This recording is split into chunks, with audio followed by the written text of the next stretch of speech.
Welcome everyone. Welcome everyone to our little Patreon talk. And today we're going to be talking about, it's the Carolina Midori show today, and we're going to be talking about life, herpes, etc. So a little ground rule for us all. I'm going to have all but Caroline and myself muted. And if you have a question, you can go ahead and unmute yourself. You can also put questions in the chat field, and I'm going to be the moderator for the chat field. So if you have a question, you can put it in there and I will insert it. If you want to speak up, you're welcome to do so. This will be recorded and available for viewing later in both of our Patreons. And I want to thank you all for supporting us, because this is what is allowing us to continue with the work and share what we have, and to create a platform for honest, positive, creative discourse. So thank you to all of you. And I am, on that note, I'm going to welcome Carolyn. Could you tell us a little about you to the people who are not familiar with you? Yes, good morning, Midori. And I like starting our morning with inserting things. You filthy wench. Gotta get our kicks where we can get them during these times. So my name is Caroline Carrington, and I'm a sex educator and neo-tantra teacher based in Oakland, California, although I teach all over the country and all over the world. I'm passionate about supporting people in getting out of their heads and into their bodies through dynamic meditation.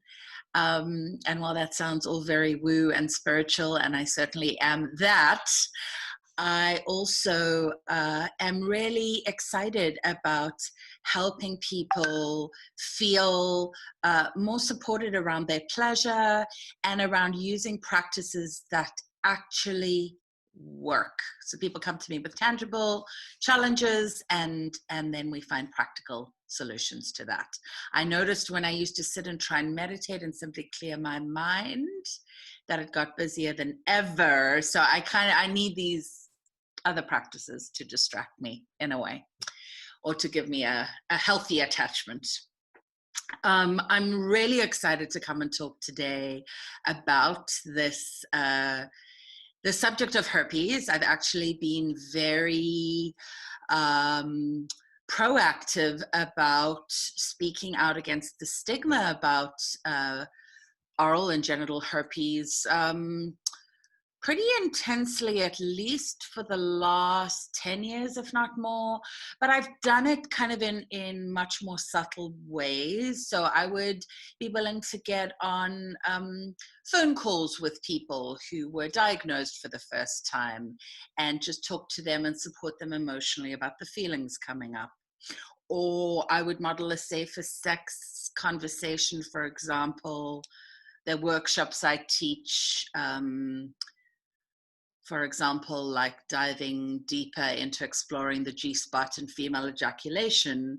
And we would teach a safer sex talk at the beginning of those, both to model it and to support the students in learning that conversation. So those were the ways. Or like in comments about STI status, there's another sex educator that often posts his STI results. And we were dating for a while, and that was kind of our way of flirting. We would like email each other our STI results. Sorry, I find that funny. I think as a sex geek, that's an interesting way of flirting.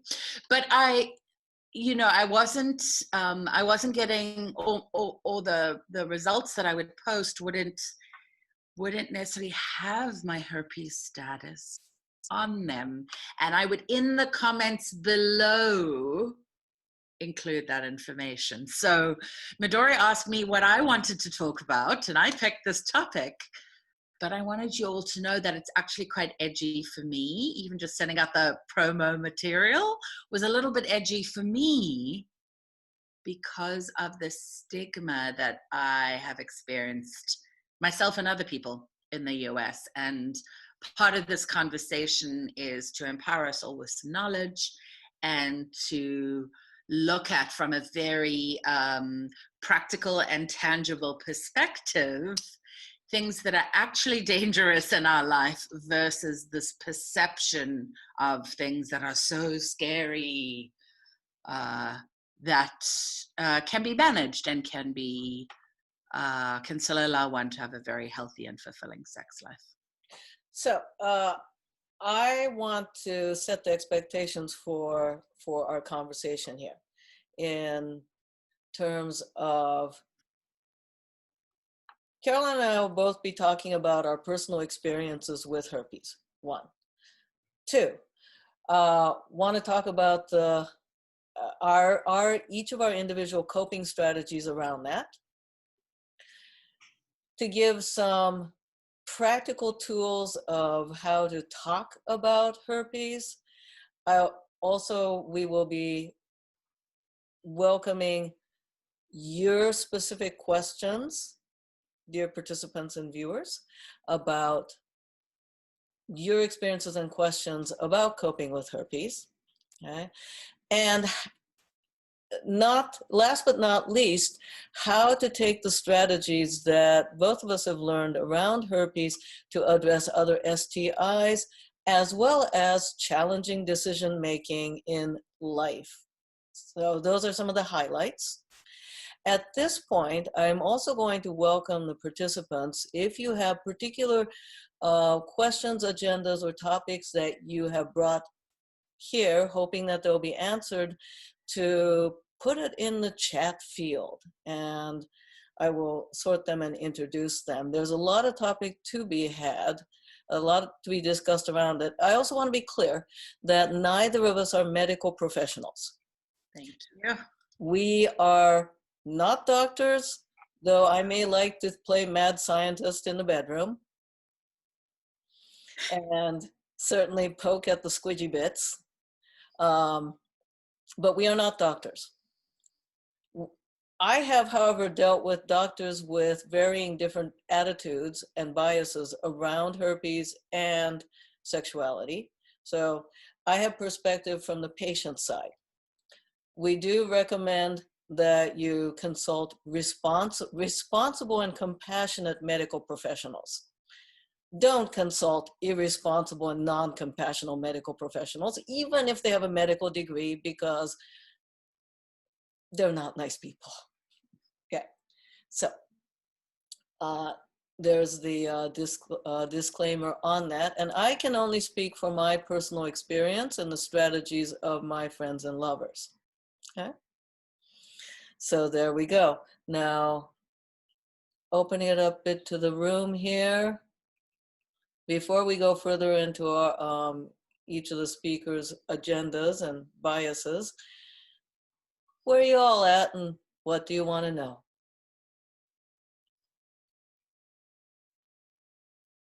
And you're welcome to unmute yourself if you wish.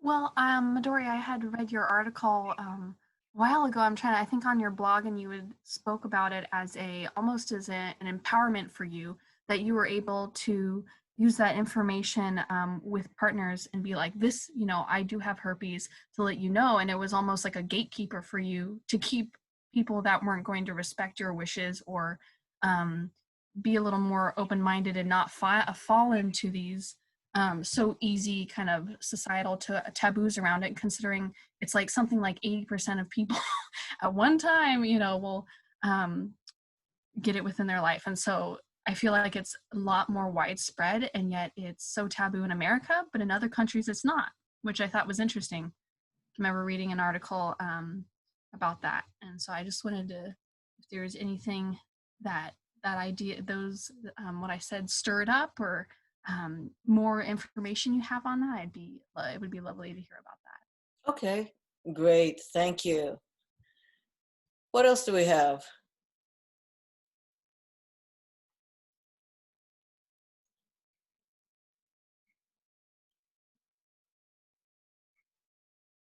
And everyone, you're welcome to either write in or pipe up as we go. Caroline, are you up for talking about, you were talking about this is edgy, but are we open to talking about each of our origin stories around our herpes infection?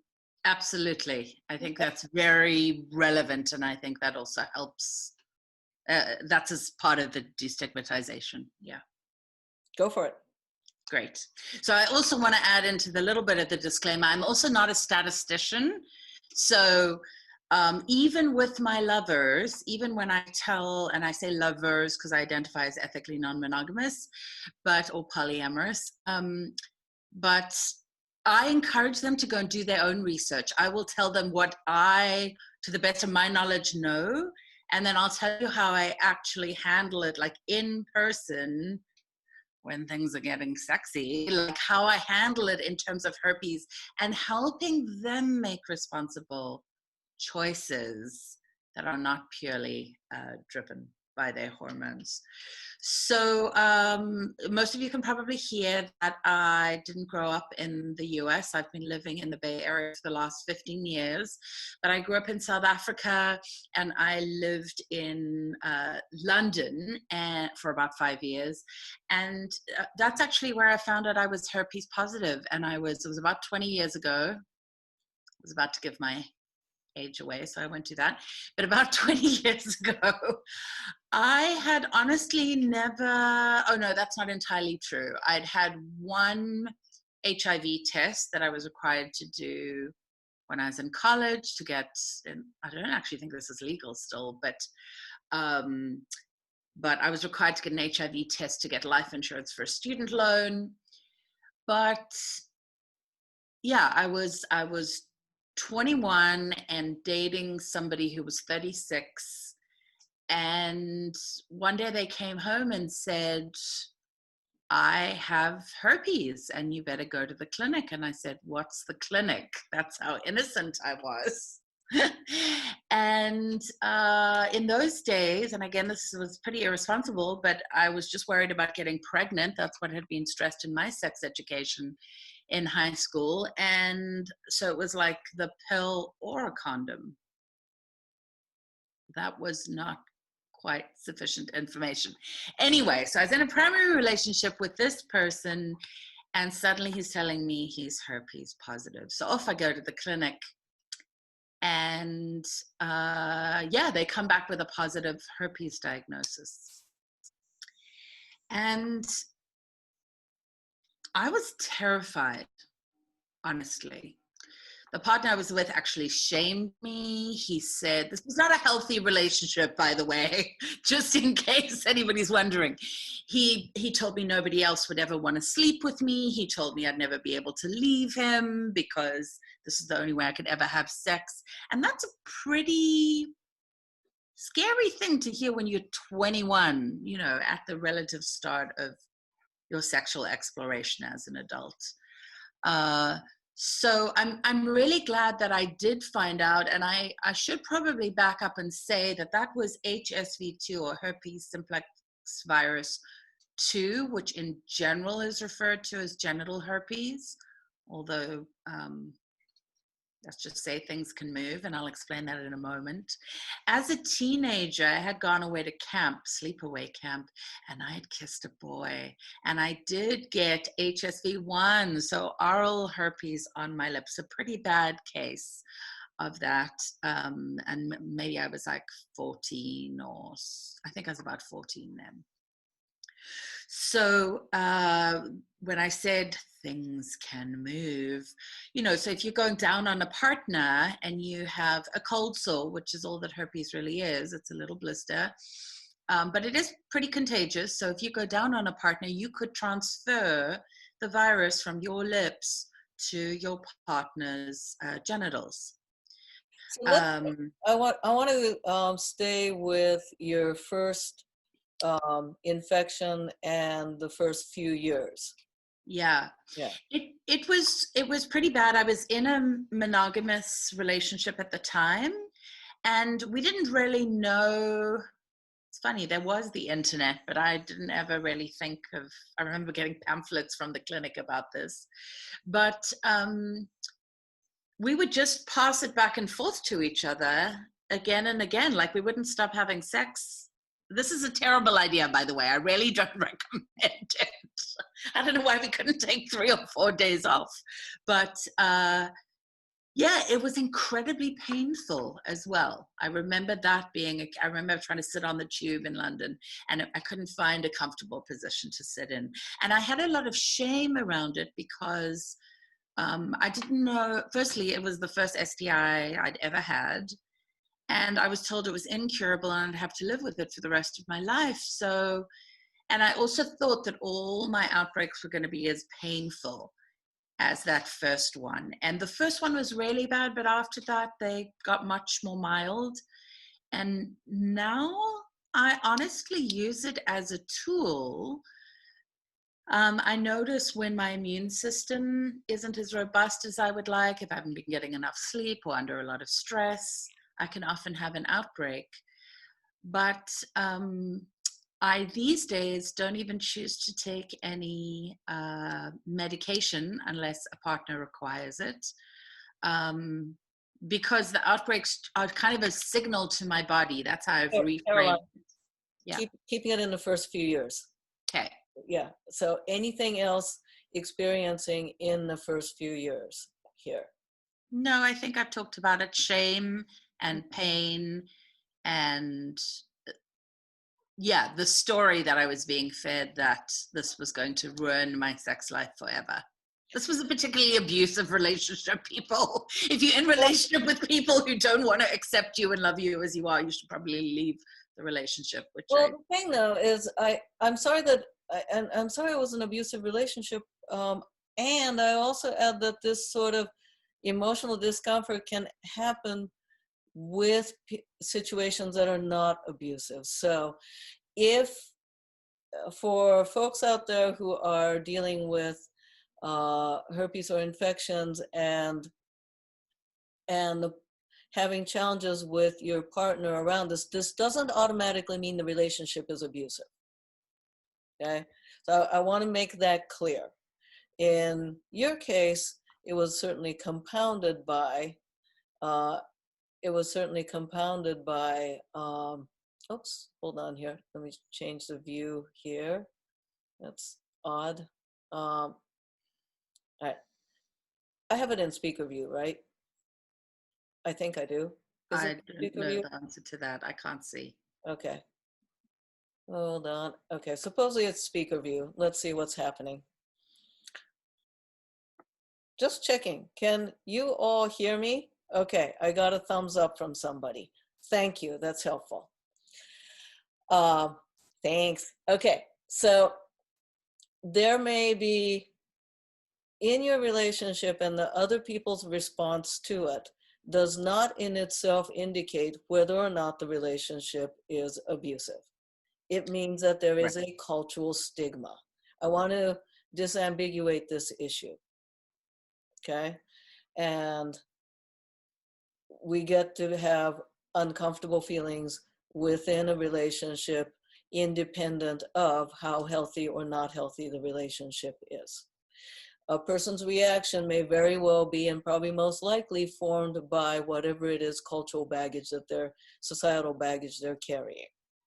So I am going to play the role of the facilitator here and keep us in little specific chapters and flow because I want to be able to share as well. My initial infection, I was in college, and this is, I'm what, 19, 20, 21, right? And this is in the late 80s. This is before the term poly was used. So I was just a college kid dating, and I had a regular boyfriend. Now, languaging around dating and mating has considerably changed in the last 2-3 decades. So back in the day, I was just dating around, and I had a boyfriend, and we were boyfriend, girlfriend. So while not like we will be monogamous, it was just kind of, we defaulted into boyfriend, girlfriend monogamy, right? And he had, he was a big skier, and every time he went out to the first full sun ski day, he would have a cold sore. right? Oh, also the herpes 1 or 2 can happen anywhere in the body. So let's just call it by location. I'm not going to distinguish it by 1 or 2 because it requires a test for that. So after the first day of sun exposure, he would have a cold sore. Okay. And while I was on the pill, so there was that. I hadn't really thought about condom usage because I had been on the pill, and I had not had a whole lot of STI education. I had how to avoid getting pregnant education, right? Because that was the last thing I wanted. So on the pill, very responsible on that. He went down on me, and then like a few days later, I had all these awful blisters, and it just hurt and just awful. Like I'm gonna get graphic here, warning. My genitals look like some weird deformed cauliflower. Oh my God, it was awful. So I went to the school clinic, and the nurse practitioner looked at me, and she just had this look of disgust and disdain. So I don't have to test you, you have herpes. And there was a way in which how one is shamed comes in a lot of different ways. And I want to be very specific on this. It was, she spoke of it as if spitting out some distasteful word. She didn't even bother to test. And instead of talking about options, she just kind of spat it out, you have herpes. And I didn't really know what that was. Now, I'm a smart college kid missing that sexuality education, right? And I couldn't walk. It was awful. I went back, and my boyfriend felt awful. And yet we both felt kind of helpless with what to do with it. And I'm sure went on medication, and I was not about to have any sex because I couldn't even sit. It was awful. And I knew I felt judged by the nurse, and I didn't know why. And I didn't know why this healthcare professional was treating me poorly. And I didn't have shame receptor. So she was throwing shame at me, and I was going, huh? I did know that she was unkind. So I didn't internalize the shame, but I was confused by the unkindness and felt that there was something not okay about our medical interaction. So there's a difference between having somebody throwing shame at you, and if you know that it's their issue, because it was a nurse practitioner's issue, you can actually emotional aikido right out of it. So a person throwing shame at you is a different thing than you internalizing it. Now, sometimes we're prepped to internalizing things based upon our family of origin histories and cultural history. I didn't understand why the nurse was being mean to me. That was how I processed it. But then my boyfriend felt really bad. He felt so much guilt because neither of us knew that a cold sore on the mouth could appear on the genitals. Now, I grew up in Japan, and I think because I didn't grow up playing in the schoolyards with kids, I didn't have that base level exposure and immunity that a lot of kids over here do. So I didn't have that.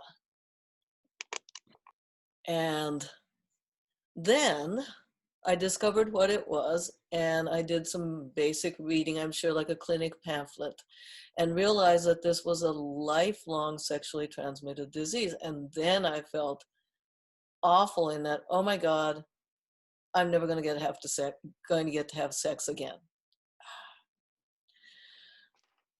the saving grace was about a year later, 2 years later, a year later, I was enrolled in a seminar around mind-body connection, psychophysiology, essentially a seminar on the mind-body connection. I was a psych major. Now, in that year after infection, okay, something weird is going on in the view here. Okay, speaker view. In the year after, I had so many outbreaks. I had recurrence after recurrence after recurrence after recurrence. And it turned out that I was quite the minority of individuals who have severe recurrence. So a year hence the infection, year and a half hence the infection, I have this mind-body seminar, and we were to pick a topic to research current literature and report on that has to do with the mind-body connection. I turned my herpes recurrence into an academic project. So Of course you did, Midori. Yeah, I totally did. And I did an assessment on the current literature of what psychological states and physiological factors affect recurrence, because I wanted to understand. Then I discovered that there were all these things that people who are prone to recurrence are triggers for. I figured out along the way that different people who have recurrence of herpes have different cues and triggers. For me, so for my then boyfriend, it was exposure to strong sun. For me, I discovered it is lowered immune system, and lowered immune system like a cold. I'm starting a cold, and then negative emotional stress, and negative emotional stress as opposed to positive emotional stress. If I'm excited about something, it can be still stressful, but it's positive. Like I have a deadline for an art show. It's stressful, but it's positive. I'm dealing with conflict in the family, stressful and negative, right? And then disrupted sleep. So I discovered that there were 3 stress factors through this. Because I'm a nerd, by making it academic and understanding the science behind it relative to my body. Over the 2 years after the infection, I came to understand it better. It was also then, in the late 80s, that I became aware of the HIV pandemic. It hadn't sunk into my bone yet, but then I was exposed to the pre-sex conversation that should be taking place. And I was in a world where HIV meant AIDS, AIDS meant death. And in a climate where sex equals death, sex equals blisters didn't seem so bad. Then I ended up using herpes as a way to introduce condom, which opened the conversation to other things. So that's about my first 5 years, and my recurrences for the first 2 years were awful. So there's our origin story. There's a couple of questions that are popping up, but I'm gonna bring those in a little bit later. Let's see. Well, I want to share, Midori, that it's quite relevant that I was diagnosed with herpes in England. I was not, so in London, I was not shamed by the medical professional. They didn't even treat it like a big deal. I mean, they said you're going to now have to tell people, you're going to have to disclose, and I was pretty horrified at the thought of that. But in England, when you go in for STI tests, because you get things for free on the National Health Service. It's not private like here where you have to pay, and they're not actually making choices around your and somebody else's health based on how much a test costs.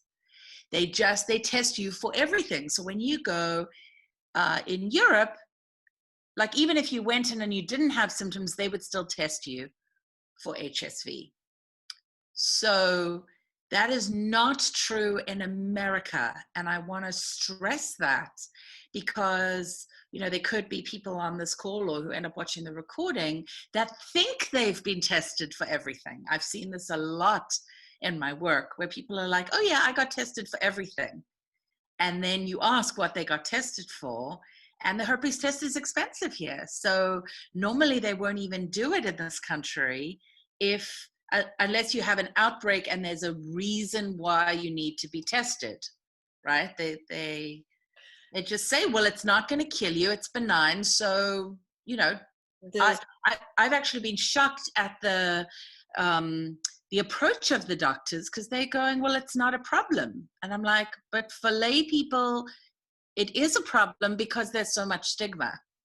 There's also another issue in that a lot of medical professionals will make assumptions around the sex lives of their patients. And if they were to look at me, I'm 54 years old. I'm a middle-aged Asian woman, right? They will the colored hair might give away a little of the wild streak, but my OBGYN and my physicians, all my physicians are some manner of queers and weirdos, so they're great. But if I didn't have them, I know very well that physicians will make assumptions about my sexuality, my sexual habits, and based upon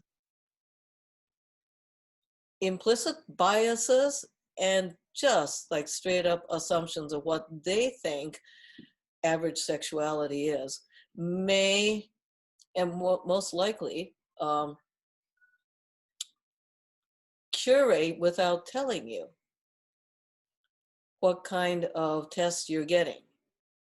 So it's actually very important that you do tell your doctor about what your sex life is like. And if you want to be specific about it, so let's say that at a given moment, you're abstinent just because you're in COVID land, right? No partners, ain't nothing happening. But still, you can say, you know what? I just might be having like wild and crazy sex life afterwards, doc. Test me for everything. Test me like I'm a gay man. Yes, I'm a middle-aged Asian woman. Never mind, test me like I'm a 20-year-old gay boy in the Castro for everything. And then they'll look at you like, what? But aren't you married? And I'm like, yes, that doesn't mean I'm dead. Humor will go a long way. So, but yeah, doctors will make those assumptions. I've had the same thing, Midori, when I was married with a young baby. I went in to have an IUD fitted, and because of my training in England, I said, because with an IUD, if you get an STI, it can actually crawl up the copper T, right? And so it can make you sterile. And at that stage, I misguidedly thought I was having more children. Very glad I stuck to one, because they're a lot of work. But anyway, and so I said, I want an STI test. And they said, but you're married, you don't need one. Now, they didn't know, because I actually didn't feel comfortable at the time telling them that I was polyamorous. And, even if you are in a monogamous relationship, partners cheat all the time. They may also not be aware of their own status. So, for example, think about my college boyfriend. He just had a cold sore. Right. And if somebody had a cold sore as a teenager once and never had a recurrence, they still have herpes. Yes. So it may not even be a cheating issue. It may be a dormancy issue. It's because it can live in the body, right, for a long time before you even get an outbreak. So in terms of dealing with the medical professionals, I know that it can be uncomfortable, but what we are hiring them to serve us. We are not there to get their approval. That's one way to think about it. You won't hire a house painter that disapproves of your choice in color. That's great. I love that. You know, it's like, no, that's an awful color. Fired. You know, it's like, I am not going to let somebody do my hair who thinks my idea is awful, or have somebody do my makeup who thinks I'm ugly and tells me that. No. So, yeah, it's like, okay, fired. Again, we are not there to gain their approval. They're there to serve our health. And I want to highlight, one can be healthy and be herpes positive. I consider myself pretty healthy. I literally use it as this signal for myself. I use it as my body giving me data that I need to be slowing down and taking better care of myself. What are your triggers? Stress, not sleeping enough, and not eating healthy enough. Oh, gee, during the world blowing up in pandemic and let's see, social justice battles going around. No, and you're a mother of a teenage boy. There's no stress. No stress. You're eating well. You're sleeping well. Righto. Yeah. Hey, speaking of which, we got a question here that I'd like to bring up, and I'm noticing everyone's questions. I'm just going to put them in where it seems to make sense. One of our guests asked, there's a lot of misinformation around transmission. How relevant do we feel transmission via viral shedding is? Yeah, so I'm going to give one stat first and then answer that question. So John Hopkins medicine says 50 to 80% of US adults have oral herpes. And according to the National Institute of Health, about 90% of adults have been exposed to the virus by the age of 50. So just to put that in context. When I was first diagnosed in England, they were saying about a third of all adults, and this is like 20 years ago, were saying about a third of all adults had herpes. And what I found in England, and I want to talk about sort of some of the case studies I've done since then, was that when I would disclose to partners, often they would say, oh yeah, I've got herpes too. And that was the end of the conversation until I came to America. And then I watched people respond just in a totally different way. I started dating a really lovely guy, and he knew I was herpes positive before we started dating. So this confused me. And 4 months in, I was very patient. He said to me, oh, I'm not going to have intercourse with you because of your herpes status. And I was incredibly frustrated because he had pursued me and he already knew in advance. It was something I was very open about. And 4 months in, once I was all invested, and I fall in love pretty easily, so I was in love with him, he then said, no, this isn't going to work, which caused in me another whole cascading of shame.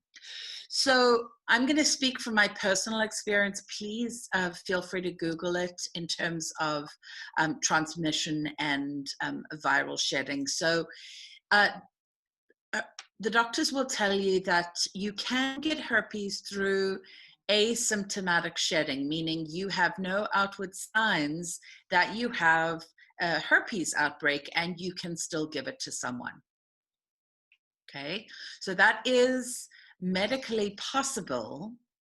And one of the other gifts of herpes is it's made my approach to sex and safer sex and the way I even choose to engage with people, it's changed how I do that. So I end up being more responsible sort of across the spectrum, not just about herpes. So my firstly, just to answer the transmission piece, in the 20 years that I've had it, there isn't one person on the planet, and I say it that way because I've lived and traveled a lot, and I've had a lot of sex with a lot of people. As far as I know, I haven't given it to anybody, and I'm in touch with a lot of those people. So I think that, you know, well, the sample size is small with me being one person. I do think that that's quite significant, having lived with this for 20 years. I've even had partners I'm fluid bonded with, so we're not using any kind of barrier. Nobody's actually got it from me. And for me, that's quite telling, because what I notice is probably the hardest part now of having it is the fact I've got to have it as, I've got to disclose as part of my safer sex conversation. And then I have to deal with the other person's response. And if I was imagining I was just dealing with lay people and their potential lack of education around this, that would be one thing. But I've had sex educators call me contaminated for disclosing. I know, I won't say who that was. Anyway, a well-known sex educator for calling me contaminated because we were partners. I woke up the next morning, right? Somebody saying, wow. And that's, I mean, what an awful word to use. Anyway, and I woke up the next morning and I could feel, I get like a little tingling sensation. I could feel the beginning of an outbreak coming. So I told them right away. And that cascaded everything. And this was somebody who really should have known better, really should have known better. So in terms of transmission and viral shedding, what I will say, firstly, my personal choice is to disclose before clothes come off. And that could be my shirt. My definition of what sex is actually quite broad. It can involve things like breathing and eye gazing. I told you I was woo.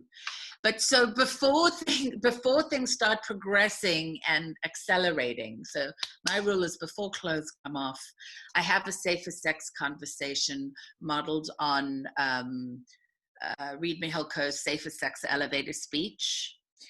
We can go over that in a bit if we like. And I learn a lot of information, and so does the other person. And then we can choose how we want to engage. You can still have all kinds of sex that have zero chance of transmission. Can I pause you on that? Because you may be getting into an area that's relevant to another question. Okay. Okay. So I'm going to pause you on that. And I want you to talk about the pre-talk. I want to go back and address this question as well from my perspective. Okay. So again, the question was, there's a lot of misinformation around transmission. How relevant do you feel transmission via viral shedding is? All right. So from me, I'm going to give there's the official and there's how I make a decision, right? There's the medical information versus individual risk assessment. Medical information is viral shedding can, under clinical studies, cause reinfection or infection of another. Okay, let's park that. Given my experience that in my infection, I think different people are susceptible differently to exposure and infection. I had no prior immunity. I ended up getting it, right? So it was an active infection on his part. In a practical decision-making, however, this is me, in terms of fluid bonded relationship,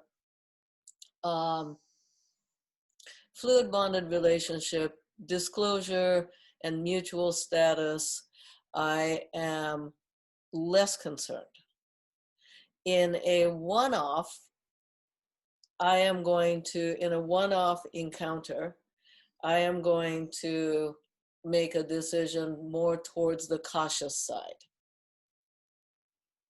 So I may choose to, if it's a one-off or a person that I don't have, I'm likely to not have an ongoing relationship with, I'm going to go for cautious, because I also don't know how aware they are of their status, and I want them to have time to think about their risk. And if it's a one-time hookup, they may not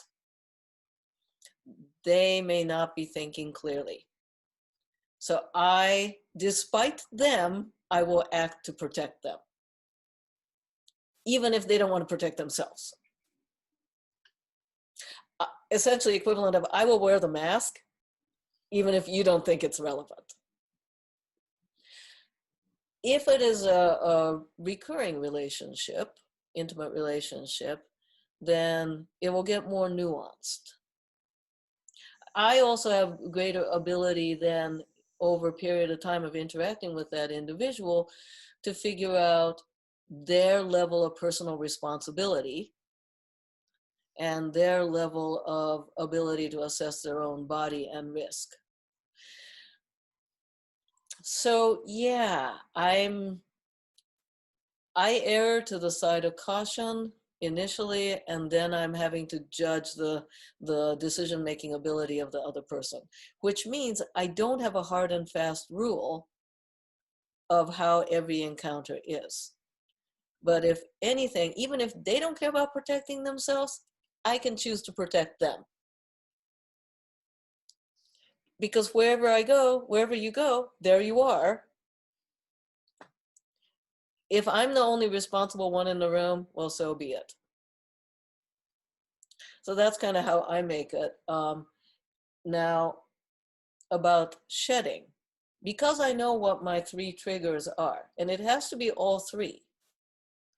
I can have one of my triggers and not have an outbreak. It has to be all 3 in alignment. How did I come to know that? By having 30 years of herpes. I think I figured it out within the first 5, though. So I was paying attention. So if I do know that I have the trifecta, then even with bonded partners, I will go towards less infectious activities. Strapping it on, because I wash my dicks. Okay, so then I may shift how I sex based on, I could be shedding. So this is where developing whole body sexuality and a varied menu is helpful, because sometimes some items are off menu. Okay, off menu, oral sex not available today. So am I sad that having a lot of times having somebody like go down on an unprotected pussy is not available? Yes, I'm sad. It sucks. It's a bummer. I'm going to own it. I'm not going to say, oh, it's fine. It's not fine. It's sad. But that's why I develop other things. Okay, so there's my note on viral. I also want to share some data that I've read, and I'm specifically not quoting sources, because the ways that I do it with my lovers is I will often send them some select sources, and then I say, and this is before we've done anything that could put them at risk of contracting herpes from me, is I will send them some of my research, and then I say, and this is really important to everybody here, please go and do your own research. Because I, just like you, Midori, I do want my partners making informed choices about their body. And if we're talking about, multiple partners, about like protecting and loving everybody. So in my research, what I have understood is wearing a condom, if you're having, well, I suppose that's not true. Anyway, if you're having condom to, if you're having like penis to innies. To innies, yes, that's what I was getting stuck around. But yes, Yeah. if a penis is going to be inserted into an innie, I like that. Because we're mature. Then a condom takes the transmission rate down by 50%. That is quite a high reduction. It doesn't help if there are outbreaks that are not covered by the condom. So condoms are not foolproof, just to be clear. Then my understanding is also that taking something like a cyclovir, or I think the brand name is Voltrex, so taking some kind of suppressive medication also reduces your transmission rate by 50%. So when I'm with a partner or partners that are concerned about transmission, if it's an ongoing relationship, I'm willing to take the medication to suppress the virus to help them feel more comfortable, if that's what they.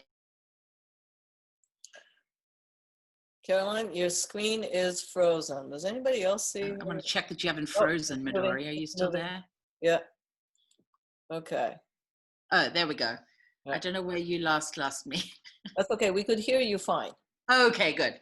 Yeah. So I will do that. I don't need it for me because nowadays my outbreaks, as I said, are just a signal. But just noticing there are things when you're herpes positive that you can do to protect yourself and to protect your partner or partners. And this is why I think having a safer sex conversation actually really early on does help. And this is where queer sex has helped me a lot. We can use our hands for a lot of things. If you're really worried, you can use gloves on your hands. The risk is very low, I think, with hand sex. There's a lot of pleasure that you can have with hand sex alone, right? And then you don't have the more delicate membranes of the genitals that could be passing the infection. Addressing a bit more on the shedding and my own personal decisions, I talked about the trifecta of my outbreak. Knowing this, and knowing that the world is in a shitstorm right now. For a few years, I have been on a daily Valtrex regimen to reduce outbreak and shedding. So if shedding is a concern, you may want to consider a daily dosage. Talk to your doctor about that. I had been on a 500 milligram daily, but knowing that the world is in a shitstorm, and if I anticipate a period of stress coming up, I increase my dosage up to 1,000 milligram a day. Right now, I'm automatically on 1,000 milligram a day because the news. So that's me. Now, I want to address some of the other questions because it does relate to where you're going, and I want to make sure I'm addressing things. Okay. And I quote, "Are there particular resources you'd recommend for facilitating conversations with a poly group or poly group who learns for the first time that a member is herpes positive, or when considering adding a new partner who is herpes positive? I haven't had this conversation with anyone, and the discussions I've heard about within various polycules have been fraught." So I'm going to put in, reflect in this. So the assumption is that it is a group of poly people who are aware of one another, not a other variations of non-monogamy. Okay, but in any case, it comes down to, I guess, the resources for conversations around I'm herpes positive. And I think that's relevant whether you are poly, non-monogamous, or monogamous.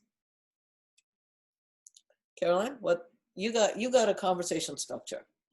Yes. So as I said, I use, and there are a couple of people that use variations on this theme, but in general, I use the elevator, what safer sex elevator pitch created by Reed Mihilko.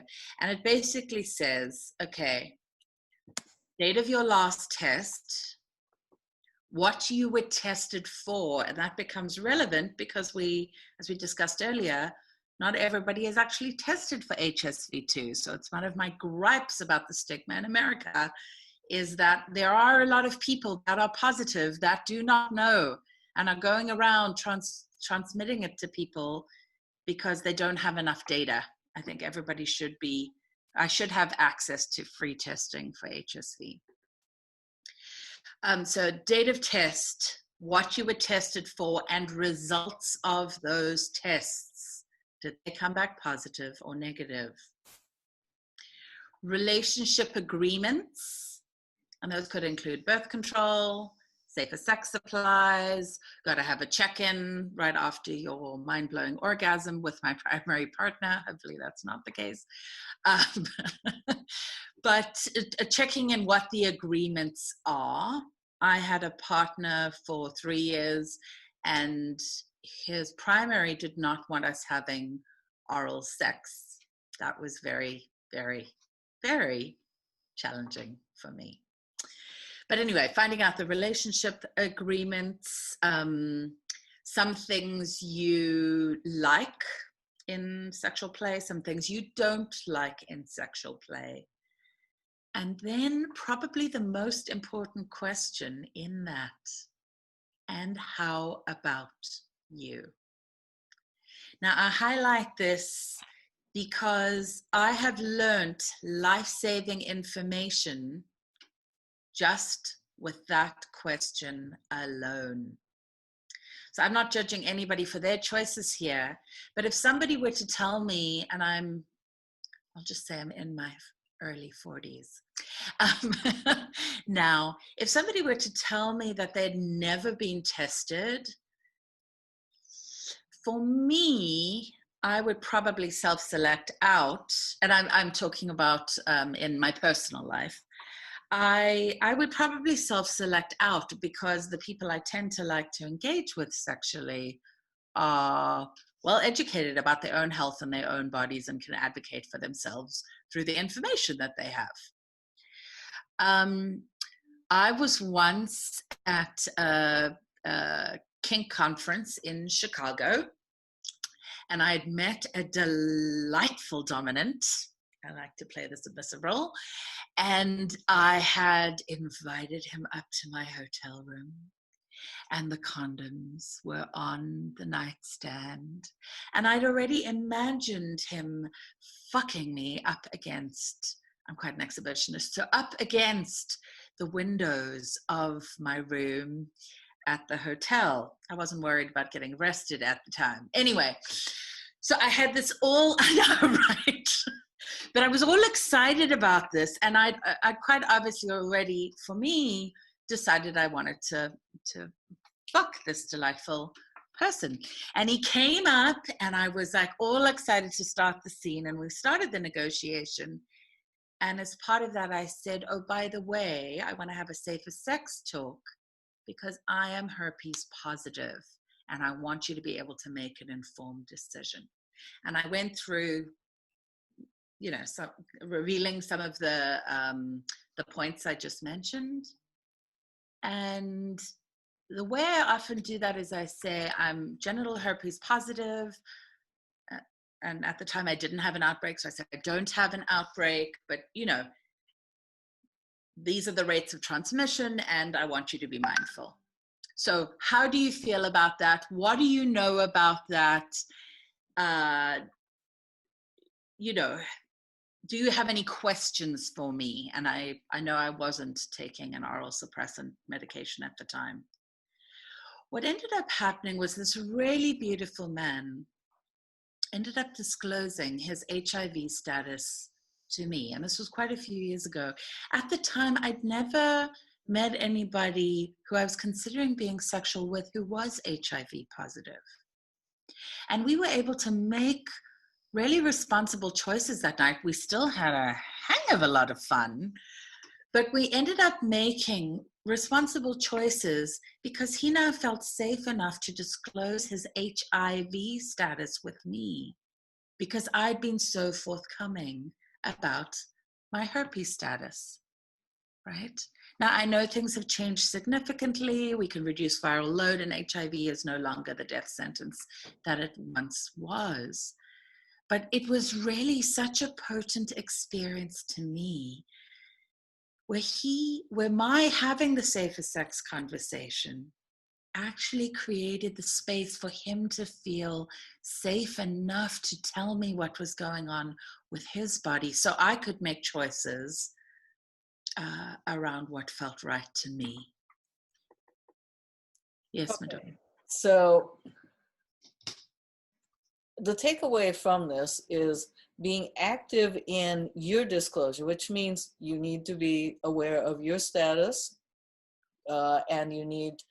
and it's helpful to disclose, and it is also helpful to then say that the key part, which is, and how about you, and what do you know about this, and what questions about my conditions can I answer for you?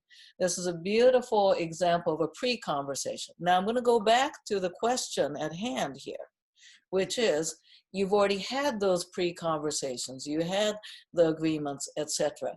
And then a known person that you have already been intimate with in a non-monogamous situation, their status has changed. So the question again from our participant is resources or methods for facilitating a conversation when the status has changed.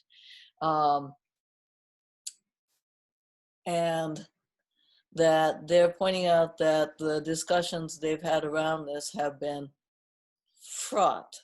Now, I want to jump in on that and then turn it over to you.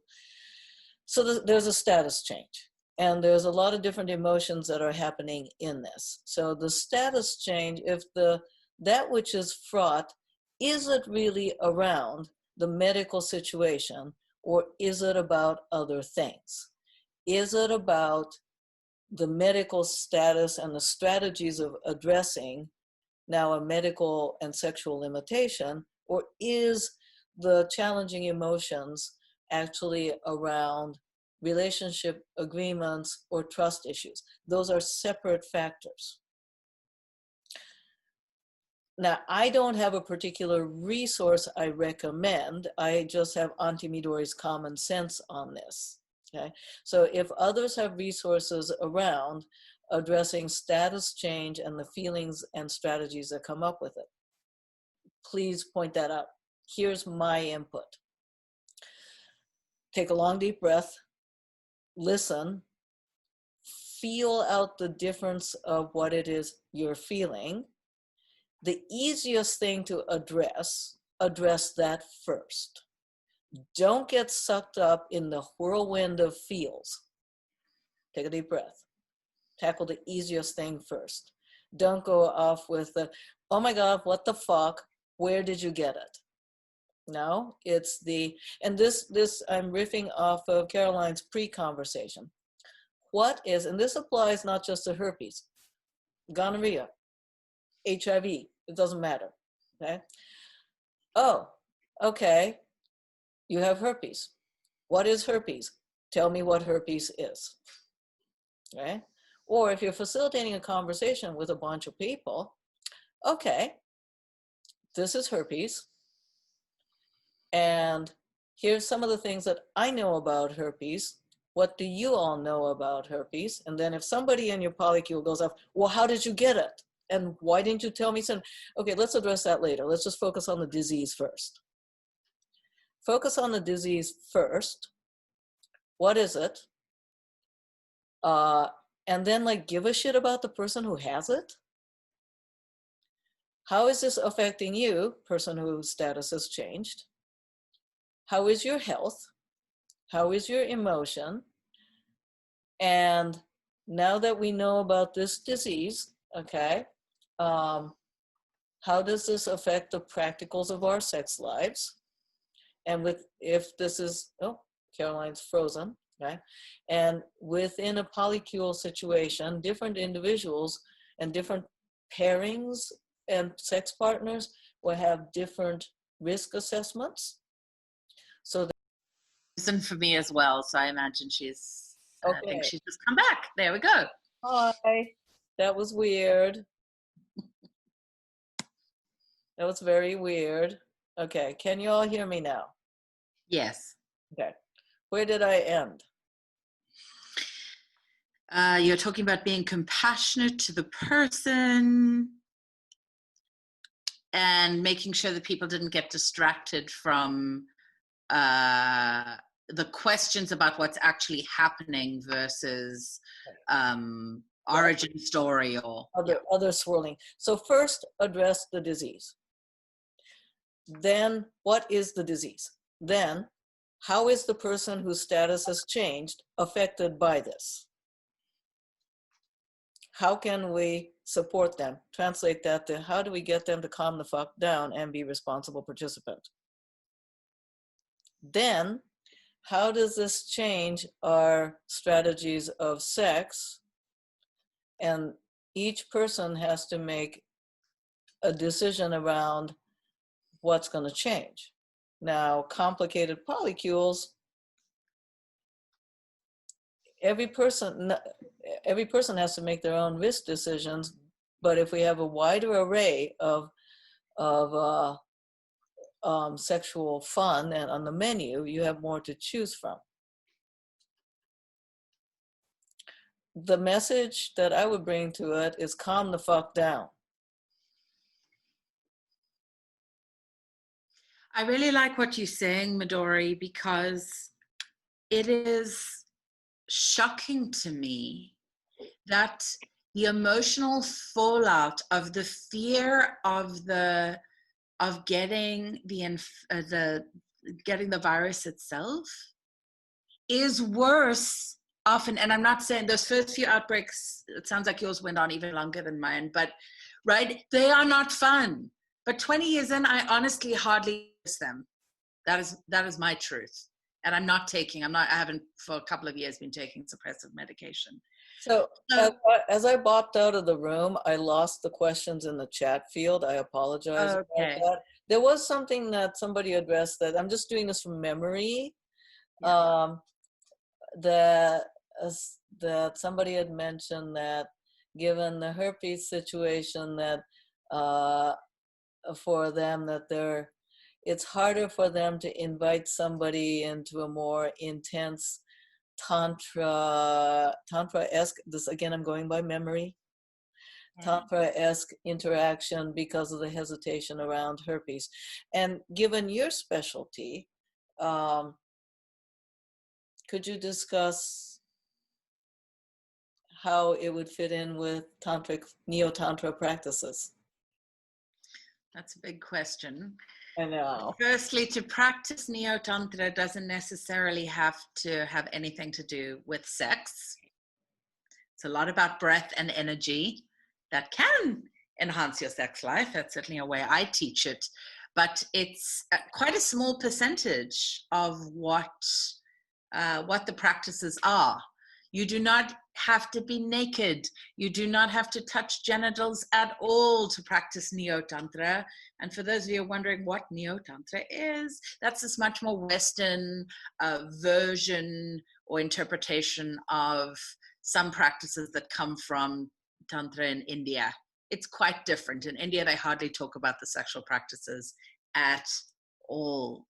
So we're talking about people that are using breath work, energy, and movement to heighten sexual experiences in the West. But the reality is you can do those practices fully clothed. And there's there are plenty of things that you can do without even having to have a safer sex conversation. That's why one of my benchmarks is have the conversation if the clothes are going to come off, right? Now, for example, in my private sessions, I work quite intimately with people because I do a lot of sexual healing and sexual empowerment.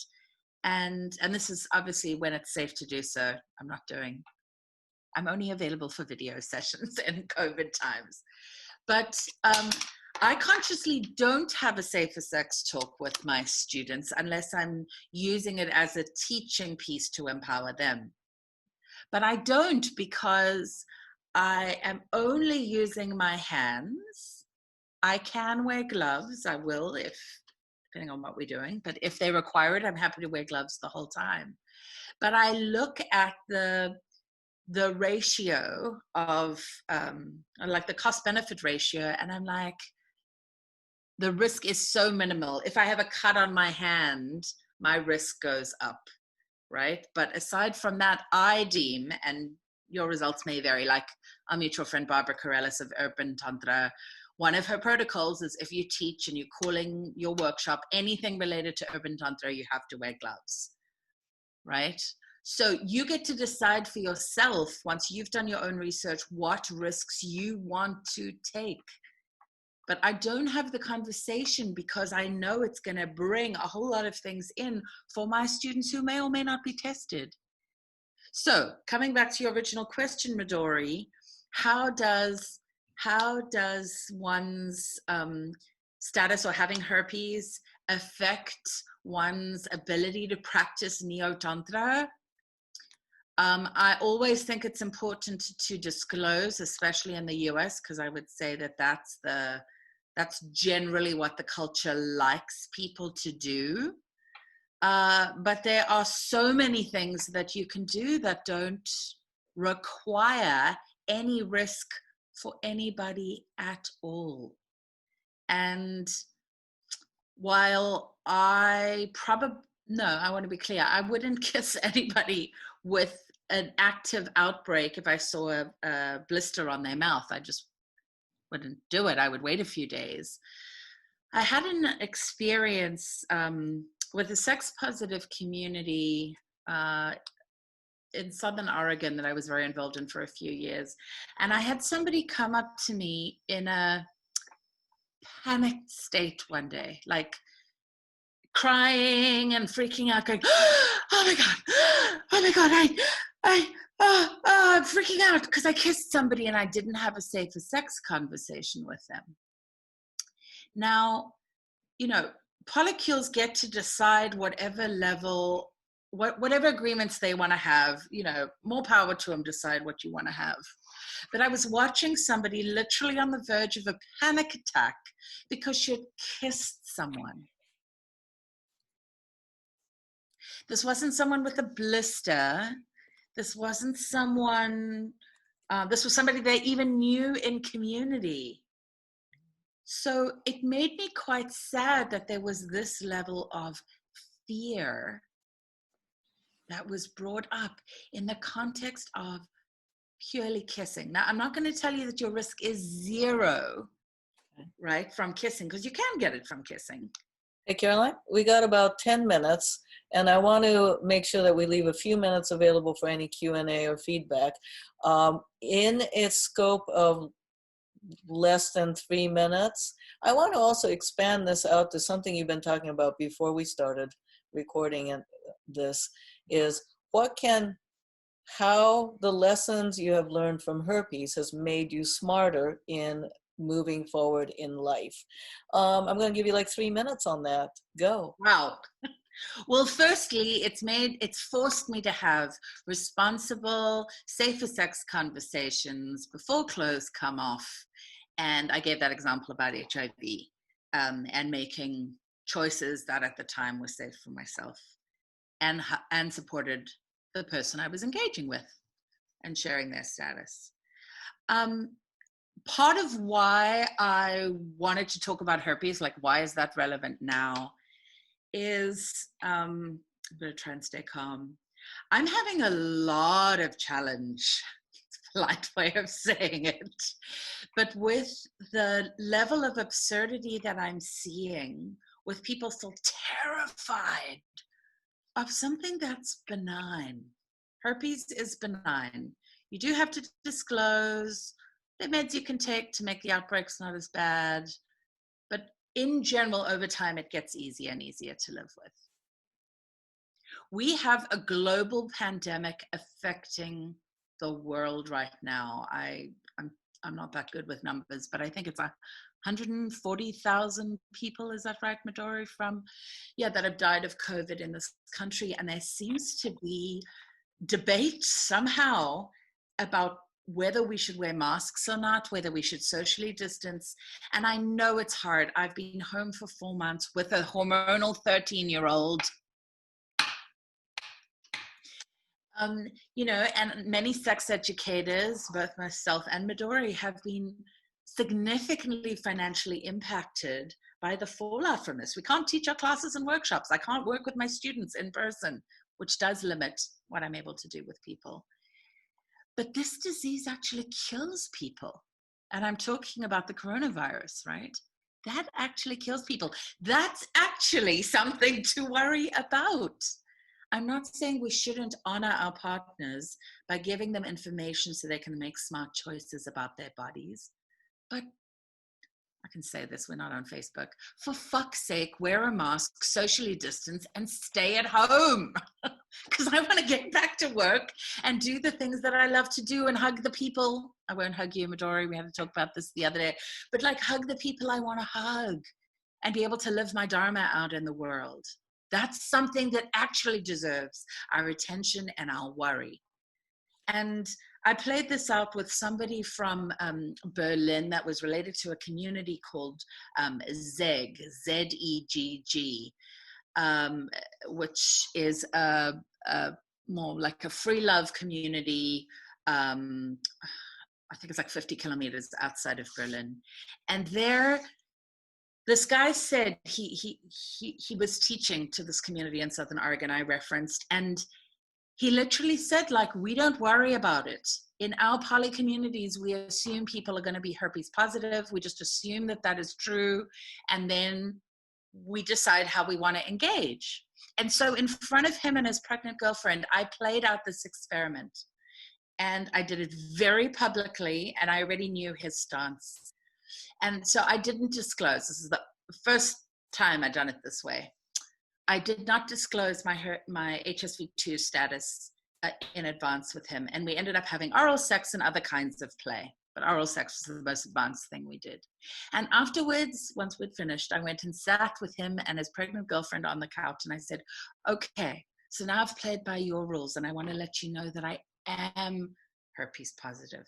I don't currently have an outbreak, but how do you feel now? And they were quite relaxed about that. So I'm highlighting that example because there is a cultural paradigm in the US that is different to other parts of the world. My experience both with some German people and definitely in London, where it actually wasn't even a big deal. Right now around the world, we have a disease that's actually going to kill people. And even if they survive, you can have long-term medical issues because of COVID, because of not wearing a mask. So let's be sensible. I mean, Neo-Tantra is all about honoring your partner and seeing them as divine. Be honoring of people. Wear your mask. I hate wearing my mask when I go hiking. Do that just to model it for other people. Be mindful when you're at the grocery store and take the time to put our attention on things that are, that are truly dangerous. Midori's like, hurry up and finish.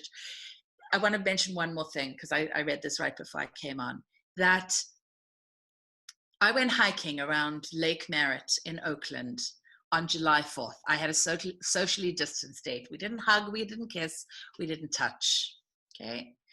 I was appalled at the number of people. It wasn't out there, it wasn't far away that were walking around without masks, that were not socially distancing. I now, during this pandemic, will not be walking around Lake Merritt again.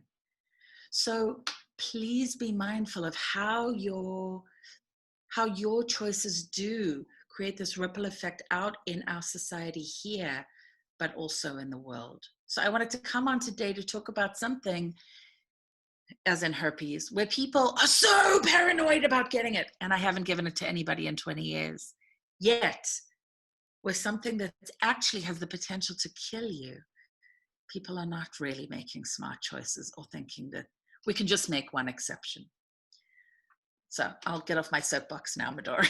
So here's to address the title of the presentation, here's my bit about lessons from herpes to teach you smarter, to live smarter for me is be the responsible one in the room, even if other people aren't. And separate out the facts and the realities of the disease, or separate out whatever it is that is causing moral or emotional panic. Take a breath and separate it out into smaller bites. Tackle the thing that is easiest. Have calm and compassion with the people, including yourself. Do not conflate all the issues. Tackle the facts, separate it out, deal with different elements of the feelings, okay? And be the one smart person in the room if no one else is. You cannot control other people's behavior, and honestly, shaming other people around their behavior will tend to create greater resistance. Make it fun, make it easy. Now we've got about 4 minutes before we wrap up. I would love to anyone have comments or a brief question. I want to thank you all for joining us for this. So checking in with y'all after this time that we shared. How y'all doing in the room? Are you inviting them to unmute themselves, Midori? Yeah, you can unmute yourself. Okay. Okay. Not somebody who says doing good. Okay. I hope that we were able to address some questions. I know that we went all over on things, and I tried to focus on some of the questions. So